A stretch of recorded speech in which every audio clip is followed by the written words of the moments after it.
Hey everyone, of course, welcome to the next edition of Forum Bites. We're up to episode 6 of the Trifecta Series, and naturally we're back here with Todd Palmer and Chuck Bender to talk about everything Trifecta and forum-based. Of course, today's episode is primarily around the new member journey and tips for the Trifecta to actually help make that a successful process.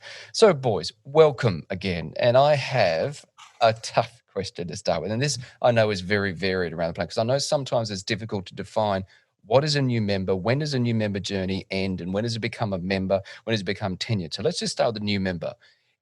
Chuck, in your opinion, when does a new member not be a new member anymore? I suppose is the easiest way to put it.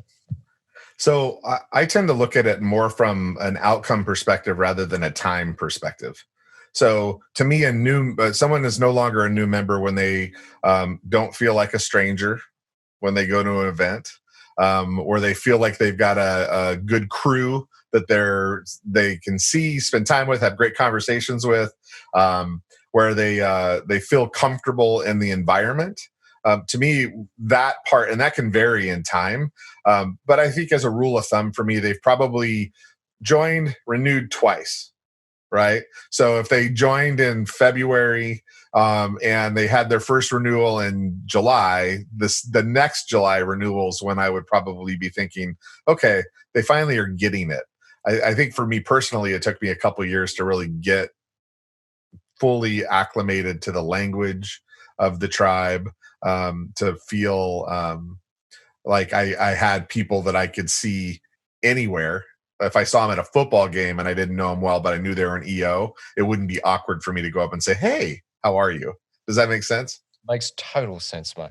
And I do love how you put that where it's not based on a time, it's based on outcomes, actions, demonstrated feelings and demonstrated actions. In other words, re-signing back up, for example, at that second time. Also, of course, naturally being engaged with other members or their forum. Because I too totally agree, mate. It took me 12 months to get this organization. Like easy 12 months. But of course, obviously, the new member journey is going to start with the membership, obviously, chair. So, any tips you give at the beginning, mate, from the point of view of the membership journey of the new member coming into EO? I think so. For me, EO is supposed to represent the best in leadership, the best in processes, the best in we're the ones who are putting our reputations forward as being this amazing organization. So if I don't return a phone call, or if I don't answer an email, or if I don't, if I'm just not responsible, that looks very bad, right? So for me, the very beginning of this journey is setting the expectation that, hey, listen, we have our stuff together, right? We're gonna have our meetings planned. Once you're on board, you have a seamless process you're going through that we're not making up every year. It doesn't feel like we made it up on the fly. So from a new member perspective, I will have board interviews scheduled and ready for them to talk to the board. I'll have them prepped to know what to expect from the board. I'll have them, a new member, prepped to understand what a forum training looks like and what they're going to be doing that day. I'll have them prepped and maybe have some checklist or process that I want them to go through to help speed up the process of them understanding the products or services. To me, that's a big part of that initial process. From the membership chair perspective, I want to make sure that I understand their expectations, they understand the organization's expectations, and that we're working together to walk them through meeting and exceeding those expectations all the way around. And Matt, I do love your point there about having the expectations of the new member to return messages, but also having the same expectations of yourself to do it in the same time frame, 24 hours, 48, whatever people naturally you're talking about. But Todd, you have a little bit of a different ways in your chapter who go through the interview process. And I know some people, chapters do, and some people. Well, what do you do a little bit differently over there? So I'm in the Detroit chapter, and I know that when we're getting in a new member, they would do very much of what Chuck talked about, but there's a couple of additional steps. They'll come to a board meeting. They'll interview after the board meeting with some members of the board, and the board does get a vote essentially on whether that member is going to proceed in the process. And in our chapter, it relies on the membership person to be able to explain that clearly, explain the value of it. And I love Chuck's point of preparing them. we should coach them to succeed.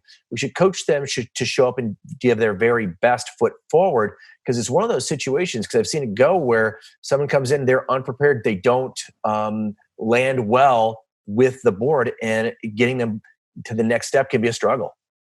Mate, it's getting buy-in and getting what's been sent. The one thing I've found, especially with new members coming into EO, is that if it's easy, the value isn't necessarily there. And sometimes when you're having an interview with the whole board, it's something which lifts the value and lifts the, I suppose, the rarity of it. Not just anyone can get in.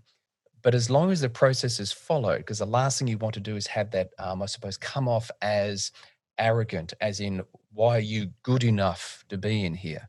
But I think it's important to follow the process, because when it comes down to some of the items as well that I've found from the member engagement, is that it took me personally 6 months to go to my first learning event.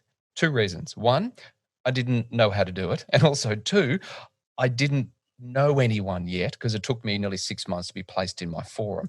And the recommendation I would give is definitely, as you said, talk about the process, talk about expectations, show them. And I would actually show them and help them to get in enrolled into their first learning event, whatever that learning event is, and just get them there. Because also, Chuck, you were talking before about a system where I believe you guys call it the Navigator System. Some of the chapters down here call it the Buddy System. But what's a Navigator System about? So essentially, a navigator is it's basically run by the member engagement share. It's part of their team. So they get a team of tenured members, usually get them involved in the new member process, and they show up as an ombudsman. They're the person who they hang out with at the event. They're the ones who greet them. They wait for them. They meet them on the phone to make sure when they get to that first event, they can introduce them around to other people and get them started in conversations. So I find that, if you're an extrovert, it's probably not as difficult to get involved in EO. If you're introverted, it takes, I think one of the stories they say is, how does an introvert make friends? They hang out with an extrovert who introduces them to the planet, right? So the navigator, or even the trifecta, needs to act in that role. They need to be the person or the people who are greeting that new member with a smile at that event, making them feel welcome and warm. Like, this is not just a job. Welcome to our tribe. Let me introduce you around today. And I think that really sets the tone for people feeling good about it. I think once they get into conversations and people start to learn about each other, it goes back to one of the things we've talked about in the past, which is, we're both the product and the consumer in EO, right? So they get a chance to see how other members are going to contribute to their value, and they also get to show how they can contribute to other people's value just by having great conversations. But that process needs a little help, and that's a big part of what I think navigators do. Right, honestly, I love that navigator idea. I wish I would have had a navigator like Rod. It's like I didn't go to an event, and a navigator would have that champion through the room. And I think, it just would dawn on me so importantly, is it's also so key to get our spouses and our significant others, especially at the first learning event, engaged, because there's so many questions at home. And what is this? Is this a club? Is this a clique? Is this some kind of secret handshake society? What are we doing here? And how am I going to fit in? And am I going to be able to connect with the other members and the significance? So I love the idea of the navigator sometimes just taking the member, but I can also envision a time where they take the couple around the room and connect them with some of the people in the chapter. Mate, that is a huge point, because it's the member engagement and also the whole trifecta isn't only there for the new member.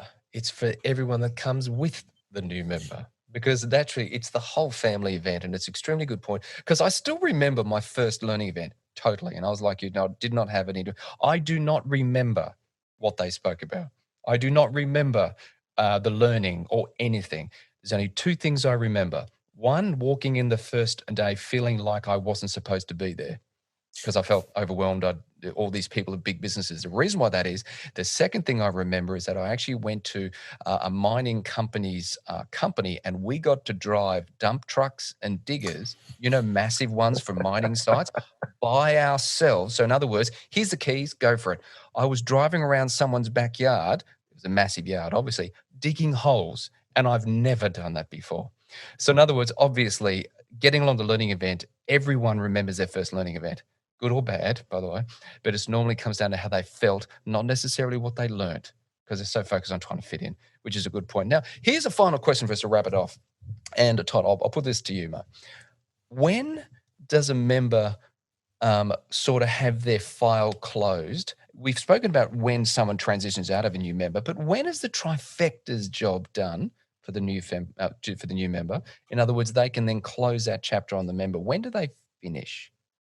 Well, I think we were talking about this earlier. It's, if there's an ideal checklist, what's the final box we as a trio need to check so that we can know that we've done a good job, we've represented it and honored our commitments, which is such a hallmark within EO, is keep your word, be a person of your stature.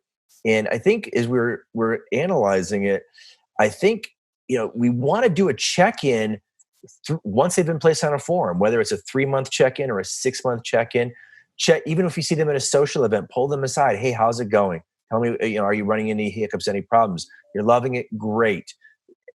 I think sometimes people just get, pushed off into the water. We've assumed the baby's going to swim and they're going to be just fine on their own because we've dropped them into a forum, or however they've gotten there. And I think there can be a much more proactive approach in regards to seeing them through 3 months, 6 months, checking in with them, because it's in that 3 to 6 month window. If they're not going to renew, they might tell us. If they're unhappy, they want to share with us. If they are dissatisfied with their forum experience, or they have questions or issues, or even on a more appropriate path, they want to get on the path of leadership. We can be a resource there as tenured members to assist in those pieces, versus just assuming, okay, we've put them on a forum, our work is done. Correct. They're placed, I'm done. That's correct. Yeah. Chuck, you got anything to add to that, mate? It's a hard Not one. really. I think, well, maybe the one thing I would add is I don't think the work is ever done necessarily around member engagement generally. I think we all, as all members, we're all ambassadors for each other.